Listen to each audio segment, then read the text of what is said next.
Aí nós chegamos na história do bom samaritano. Lucas capítulo 10, versículo 25. Eu vou lendo também e a gente vai batendo um papo. Aqui tem uma conversa de um doutor da lei com Jesus. E eis que se levantou certo doutor da lei, tentando-o, dizendo: mestre, que farei para herdar a vida eterna? Outra pessoa com a preocupação com a vida eterna. E ele disse: o que está escrito na lei? Como é que você lê? Você percebeu, o jovem rico? Mestre, o que eu faço para ter a vida eterna? E Jesus mostra o que está escrito.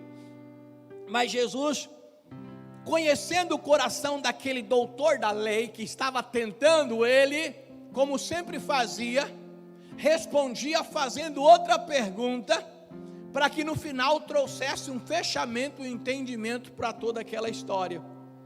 Então Jesus disse, verso 26, que está escrito na lei, como você lê? 27, e respondendo ele, disse: amarás o Senhor teu Deus de todo o teu coração, e de toda a tua alma, e de todas as tuas forças, e de todo o teu entendimento, e o teu próximo como a ti mesmo. Olha só o doutor da lei, ele sabia o que estava falando. Aí Jesus responde no versículo 28, disse-lhe: respondeste bem, você já sabe, faça isso e viverá. Pronto, não era para ter acabado a conversa? Ele estava tentando Jesus. Versículo 29, ele porém, querendo justificar-se, porque certamente não fazia, justificar a si mesmo, disse a Jesus: quem é o meu próximo? Preste atenção, o doutor da lei disse para Jesus: então quem é o meu próximo? Eu tenho que amar o próximo, mas quem é o meu próximo? E respondendo Jesus disse, descia, versículo 30, descia um homem de Jericó, de Jerusalém para Jericó, e caiu na mão dos salteadores, os quais o despojaram e espancando-o, se retiraram, deixando meio morto. Olha aqui para mim, o homem estava saindo de Jerusalém para Jericó, e Jesus conta uma parábola. As histórias que Jesus contava geralmente eram contos, e algumas eram baseadas em coisas que haviam acontecido. Mas vamos imaginar nessa cidade, Jericó, Jerusalém para Jericó, Jericó a capital da adoração, Jerusalém a capital da adoração. Talvez esse homem estava vindo do próprio culto, da própria adoração, da própria igreja, mas no meio do caminho ele é assaltado.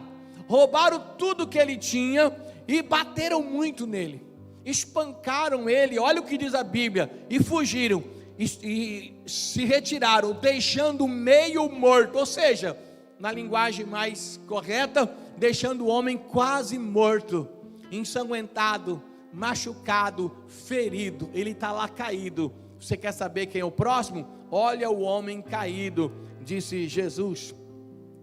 E ocasionalmente descia pelo caminho certo sacerdote. Esse sacerdote era o líder religioso. Vamos imaginar, para ficar mais fácil, o pastor. Vinha descendo lá, talvez voltando do culto, o pastor, o sacerdote. E vendo-o, pegou o homem, porque era um pastor, era um sacerdote, um líder religioso. Pegou o homem, cuidou dele, cuidou das feridas dele, levou ele para casa, colocou ele para dormir. É assim que está escrito? Não. O sacerdote vinha no caminho, imagina o sacerdote. Ele olhou de longe, ele viu o homem caído, ele chega, deu uma voltinha assim de lado e passou reto. Aí você pode parar e pensar, mas espera aí, que sacerdote era esse? Que homem era esse? Que coisa feia, isso é um pecador nato. Ele vê a pessoa sofrendo e não ajuda. Na verdade, se a gente for aprofundar na palavra de Deus, nós vamos entender que o sacerdote não ajudou porque ele era fiel a Deus. Ele obedecia às leis que vinha lá de Moisés, e dizia que o sacerdote tinha que estar em santificação e purificação, e ele não podia tocar em cadáver, não podia tocar naquele tempo de purificação e de santificação em mulher, ele não podia ter sexo, ele não podia tocar em sangue, e o homem estava caído ensanguentado, se ele tocasse ali, certamente ele seria contaminado. Ele pecou obedecendo a lei. Olha que paradoxo. E de repente ele passa de longe, e ele não faz nada, e ele passa. Atrás dele vem o levita. O levita talvez vinha do culto. Imagino eu que aquele homem caído vinha do culto em Jerusalém. O sacerdote vinha do culto, e o levita vinha lá cantando, louvando a Deus, quem sabe. E o sacerdote passou de largo, mas o levita chegou mais perto, olhou, viu o homem caído, e ele simplesmente saiu e continuou o seu caminho. Mas era um levita, era uma pessoa do louvor da igreja. Se fosse a nossa igreja, o primeiro que passou reto era eu, que sou o pastor. O levita seria o Dário, a Lorena, a Karina, o pessoal que canta aqui no louvor. Passou também assim de longe. Mas por que passou? Aquele caminho de Jerusalém para Jericó geralmente era um caminho comprido em linha reta. Quem sabe o levita não viu de longe o sacerdote dando a volta. Ele falou: se o pastor não ajudou, não sou eu que vou ajudar, tem alguma coisa errada aí. Se o pastor não quis se comprometer, se o pastor não fez nada, eu também não vou fazer. Jesus contando a história para o doutor da lei, que perguntou: quem é o meu próximo? Aí de repente vem passando um samaritano. Só que o samaritano não estava exatamente naquele caminho, ele passava de viagem. E o samaritano tentava passar corrido ou longe daqueles caminhos, para não ter encontro com os judeus, porque eles não se davam. E um samaritano passando sozinho de viagem poderia certamente ser apedrejado e ser morto por um judeu. A rixa deles era complicada, era longa, ele poderia ter problema. Mas quando o samaritano, diz a Bíblia, que passava de viagem, ou que seguia o seu caminho, ele olha de longe e vê o moço caído. Ele vê o rapaz machucado. Aí vamos ler aqui o texto. E descia um homem para Jerusalém de Jericó, versículo 31, e ocasionalmente descia pelo mesmo caminho certo sacerdote, vendo, passou de largo. E de igual modo também um levita, chegando àquele lugar, ele chegou lá, não passou de largo, ele chegou lá, e vendo aí que passou de largo, versículo 32, e de igual modo também, 33, mas um samaritano que ia de viagem, chegou ao pé dele, e vendo-o, moveu-se de íntima compaixão. Irmãos, íntima compaixão, o samaritano, é o que falta na vida de muito crente. Se mover de íntima compaixão, deixa eu explicar de melhor forma, é você se colocar no lugar da pessoa, é você sentir a dor dela e o sofrimento dela, é você não chamar a dor do outro de drama, se ela não é sua, tudo é drama, é você ter sabedoria e inteligência para entender. Se de repente uma dor que para você pode ser número 3, vamos colocar número na dor para entender a intensidade, a dor para você é grau 3, mas isso não significa que para outra pessoa vai ser grau 3, para a pessoa a mesma dor que para você é grau 3, para outra pode ser grau 7, grau 8, grau 9, grau 10, porque essa dor está relacionada com a vida, com os problemas, com o que a pessoa vive, com o meio em que ela vive, com o que ela tem à sua volta, com a sua estrutura espiritual, com a sua bagagem espiritual, sua bagagem emocional, sua estrutura emocional, sua estrutura cognitiva, a questão da sociedade em que ela vive, tudo isso envolve. Tem coisa que para mim eu nem esquento a cabeça, e alguém passando por isso pode se desesperar. E tem coisa que eu possa me desesperar, e alguém passando por isso nem esquenta a cabeça. Então eu tenho que entender que as pessoas são diferentes de mim, a vida dela é diferente, a estrutura dela é diferente, a condição dela é diferente, a experiência de vida dela que trouxe ela até aqui é diferente. Então eu tenho que tentar entender as pessoas, e quando a pessoa está sofrendo com dor, a primeira coisa que eu tenho que entender é a dor que aquela pessoa está passando. O samaritano se moveu de íntima compaixão, versículo 34, e aproximando-se, atou-lhe as feridas, deitando-lhe azeite e vinho, e pondo sobre a sua cavalgadura, e levou para uma estalagem. Em alguma versão ele levou para uma hospedaria, estalagem ou hospedaria, e cuidou dele. Mas tudo começou com a pergunta do doutor da lei: quem é o meu próximo? Mas quando ele faz a pergunta, quem é o meu próximo? Por quê? Para ele poder ajudar. Porque estava escrito, ama o teu próximo como a ti mesmo. Quando ele diz, quem é o meu próximo para amar, já mostrava que ele não entendia quem era o seu próximo. Logo então era ele quem precisava de ajuda. Na conversa com Jesus Cristo, Jesus mostra para aquele doutor da lei, que se achava também perfeito, que se achava bom, que ele precisaria de salvação. E quando ele conta a história, nós percebemos que o bom samaritano, naquele tempo, o samaritano, como eu já disse, seria a pessoa não grata. O samaritano seria aquele que estava fora de moda. O samaritano seria aquele que estava deslocado. O samaritano seria aquela pessoa que está assim fora dos princípios, da modernidade, daquilo que está acontecendo no momento. Aí eu te pergunto, hoje, quem é que está ficando fora de moda hoje? Jesus. Jesus hoje está fora de moda. Vai para as faculdades e fala que você é como Jesus, criacionista. Você crê num Deus que criou os céus e a terra. Você vai ser chamado de maluco. Mas como assim? Mas quem criou Deus? Mas quem foi que criou Deus para poder... Tá, mas... de repente tudo se criou, o boom, uma explosão, boom, aí tudo foi criado.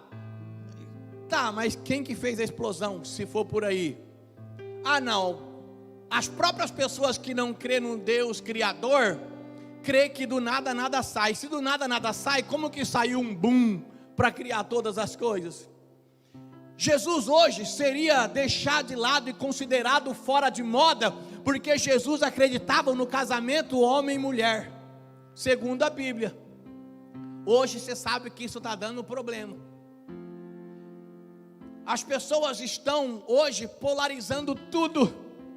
Eu não tenho medo de falar, eu sempre falo, na faculdade eu falo, a vida é sua, faz o que você quiser, isso é seu.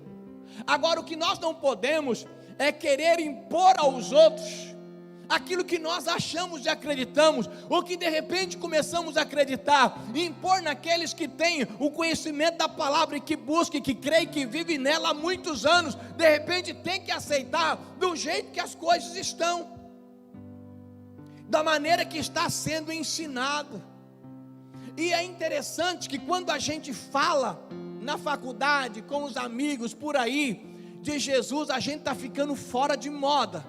Por quê? Porque a gente não pode falar nada. Nós estamos vivendo um tempo que a nossa opinião está complicada, e tem muito crente que prefere não ter opinião nenhuma, não dar opinião nenhuma. Não dar opinião nenhuma é o mesmo que não ter opinião nenhuma. Não ter opinião nenhuma é o mesmo que aceitar as opiniões. Então tem muito crente aceitando goela abaixo muitas coisas por aí.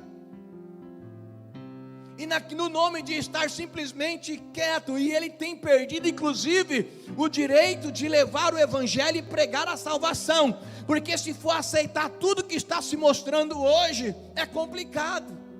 Mas Jesus era fora de moda, porque estaria sempre fora de moda, porque ele crê de forma diferente. Imagina se Jesus tivesse um Instagram hoje, e se ele colocasse o que ele falou lá nas escrituras sagradas.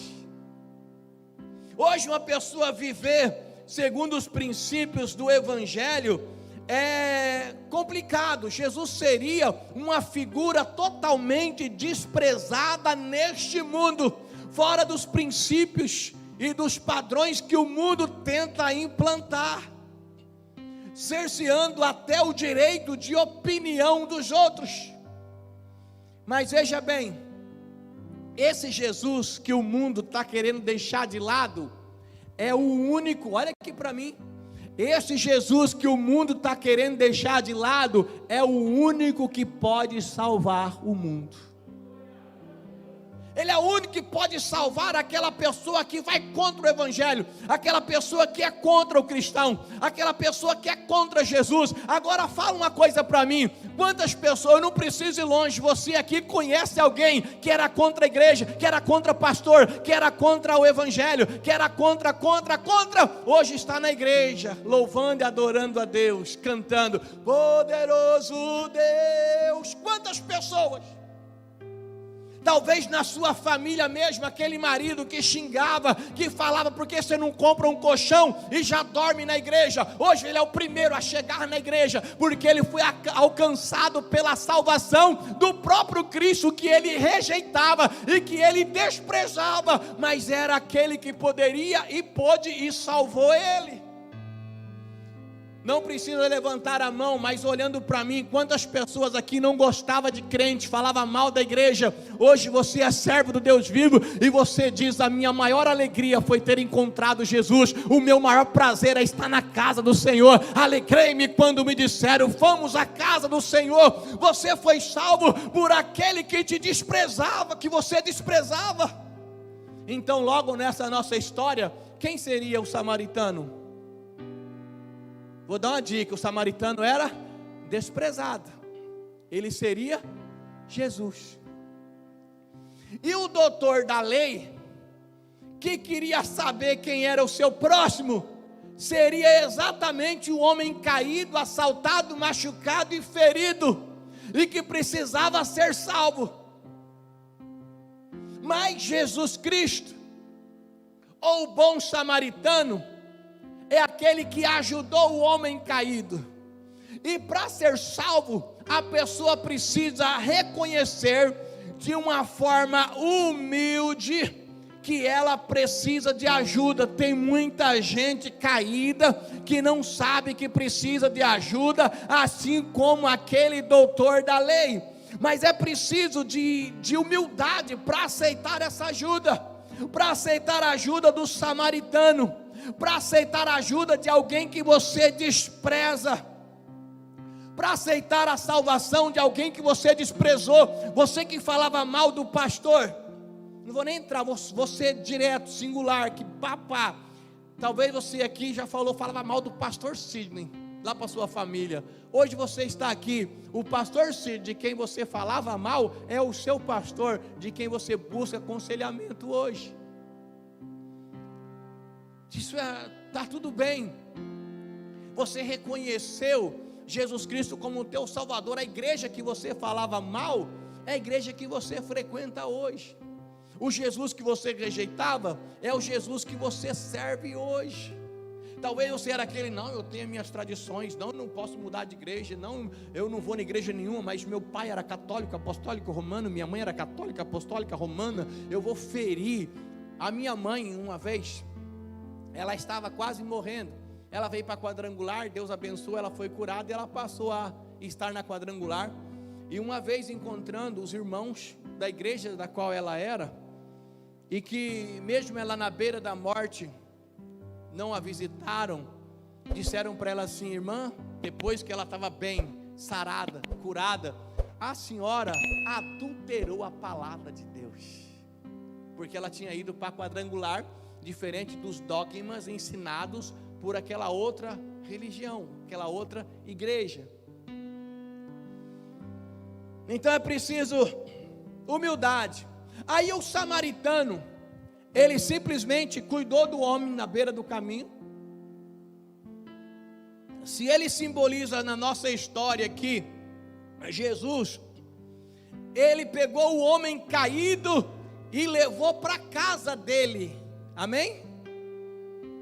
Não, responda forte. O samaritano pegou o homem caído e levou para casa dele, amém? Ele não levou para casa dele, não levou não. Aí ele cuidou do homem e deixou o homem à beira do caminho, amém? Não, ele não deixou o homem à beira do caminho.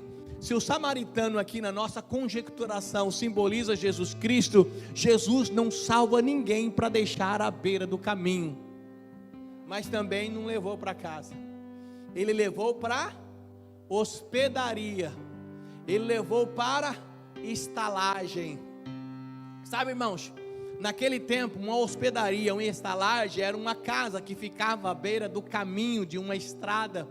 Era como se fosse um simples hotel, onde as pessoas que viajavam e quando chegava muito tarde da noite, elas tinham que parar e dormir ali, porque a estrada era perigosa, havia muitos ladrões e salteadores. Então o homem que tinha posse, o homem que tinha dinheiro, o homem que era rico, viajava, chegava perto da hospedaria ou da estalagem. O meu cérebro está juntando estalagem com hospedaria, está saindo outra coisa, mas ele tinha que pousar ali. Então o homem rico pousava ali, e o pobre que vinha de viagem, mas tinha um dinheirinho para pagar, pousava ali. Ali ficava o pobre, ali ficava o rico, na hospedaria. E aquele que era religioso também sofria no meio do caminho, tinha que pousar na hospedaria. E o que era pouco religioso também na hospedaria. A hospedaria tinha gente de todo tipo. Então logo eu posso dizer que a hospedaria seria a igreja. Aqui tem gente de todo tipo, de todo jeito, de toda maneira. Gente mais religiosa, outros menos religiosos, mais espiritual, outros menos espiritual, vamos dizer assim, mais dedicado à obra, outros menos dedicado, um mais convertido, outro mais convencido. Tem gente de todo tipo. A igreja cabe pessoas de todo tipo. Então o bom samaritano pegou o homem caído, que no caso seria o doutor da lei, que realmente precisava de ajuda e salvação, levou para a hospedaria, para ele ser cuidado. Quando Jesus te salva, ele te leva para a igreja. A igreja é um lugar importante para o salvo. Esse negócio que as pessoas nessa época de pandemia saiu para eu sou a igreja, de uma certa forma você é a igreja, mas a verdadeira igreja é quando eu e você, quando nós somos a igreja, quando nós nos reunimos para adoração, reunimos para louvor, reunimos para ouvir a palavra, reunimos para o culto. Nós somos a igreja de Deus. Hoje aqui nós não temos centenas de igrejas, é uma igreja só, a igreja do Deus vivo, reunida. Então a igreja precisa se reunir. Eu não posso apenas ficar em casa, se eu posso ir na igreja. Tem muita gente que já tomou posse. Eu fico em casa mesmo, eu assisto uma live, eu assisto aqui, assisto ali. Tem gente que tem 30 pastores. Ele assiste várias lives, ele ouve um monte de pastor, cada um tem uma versão, uma visão diferente. Não vai demorar muito para essa pessoa estar confundida e logo perdida, porque já não sabe mais para onde ir, porque está meio perdida. Sem contar que aqui na igreja tem gente que começa a ouvir a palavra e de vez em quando pega um bagre. Você entendeu, né? Dá uma pescada. Já percebeu gente dormindo perto de você dentro da igreja no culto?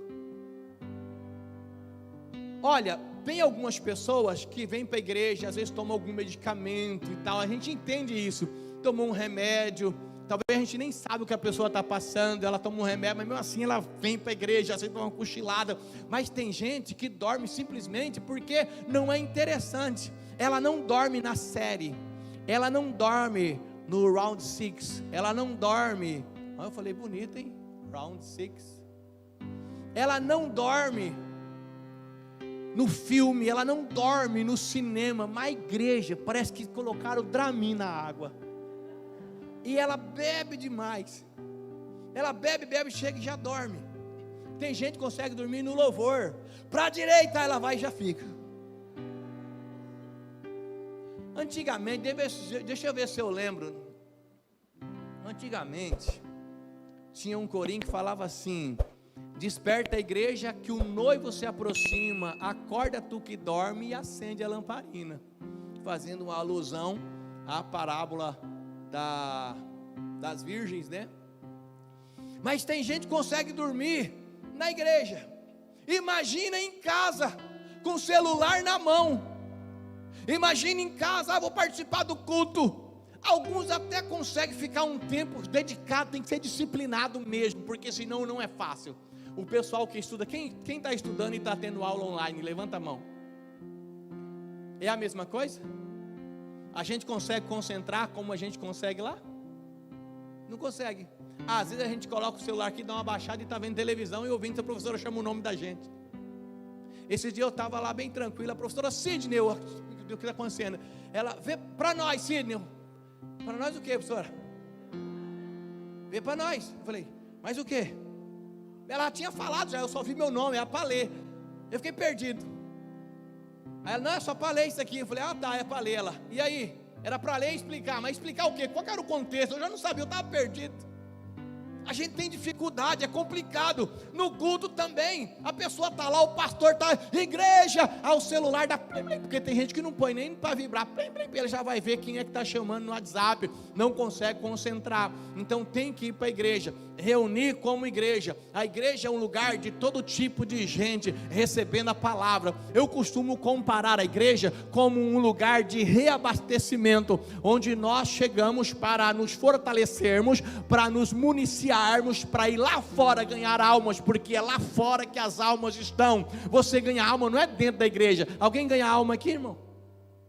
Alguém vai ficar enquanto o pastor está pregando e fica no ouvido do outro, Jesus é o caminho, deixa eu te ajudar. Não, é lá fora. Aqui você se reabastece.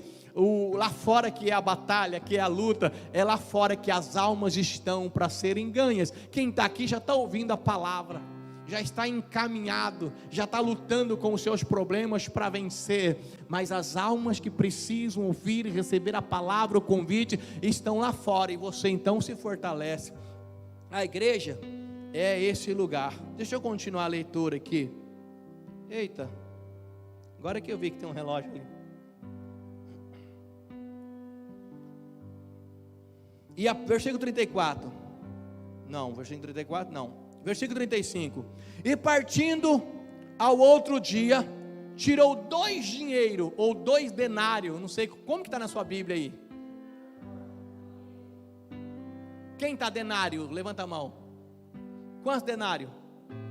2 denários. Quem está dinheiro? Levanta a mão. Quanto dinheiro? O que é denário? Então está certo.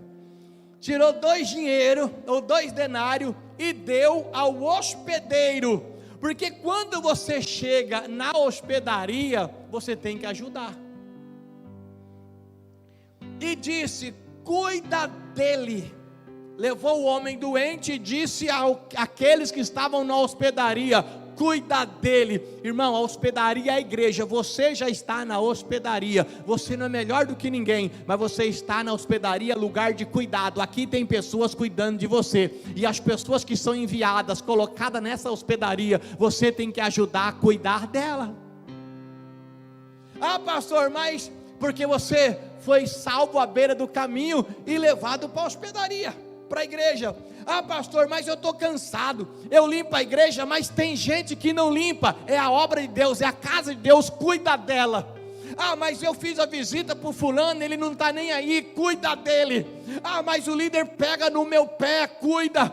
Mas eu estou cansado de chamar a pessoa para vir na rede, ela não vem, para vir na célula, cuida dela. Você precisa cuidar. Aí ele disse assim, vou deixar ele aqui, e vou deixar o dinheiro, vou deixar pago, e tudo que demais gastares, eu te pagarei quando voltar. O samaritano, simbolizando Jesus, deixou o homem que estava ferido, que ele sarou as feridas, deixou na hospedaria, deixou na igreja, falou: cuida dele, já está pago, e se você gastar uma coisa a mais, quando eu voltar, eu vou pagar você.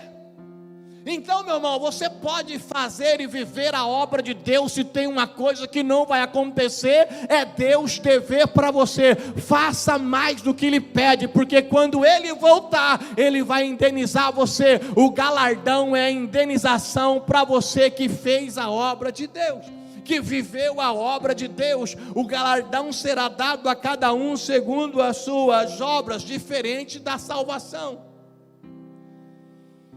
Ele deixou o homem na hospedaria e disse: um dia eu vou voltar.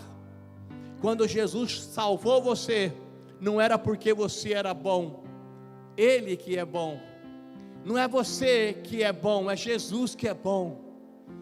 Não é você que é melhor que os outros, é a graça e a misericórdia do Senhor. Ele te salvou, te pegou lá no caminho, machucado, ferido, te colocou na hospedaria, na igreja, mas logo Ele virá e te levará para casa. Aí você vai para a Nova Jerusalém celestial, aí você vai morar com Deus, aí não haverá mais choro, não haverá mais pranto, Ele vai enxugar as lágrimas dos teus olhos, você não vai nem saber se é dia ou noite, porque a glória de Deus vai brilhar para sempre. Você vai andar pelas ruas de ouro, jaspe e cristais, como diz a palavra de Deus.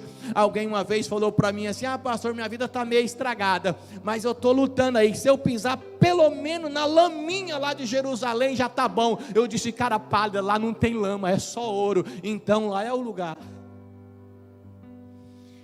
Eu quero dizer para você que o jovem rico se achava bom, mas precisava de salvação. Se você se acha bom, você não precisa de salvação, você não precisa de Deus. Se você é bom, nem precisa estar aqui, vai lá fora e fica olhando para o céu. De repente passa uma carruagem de fogo, você entra nela. O samaritano levou o homem para a hospedaria, e o doutor da lei, que achava que era bom, precisava de salvação. Se você se acha bom, você é pobre, cego, miserável e nu, e precisa de salvação.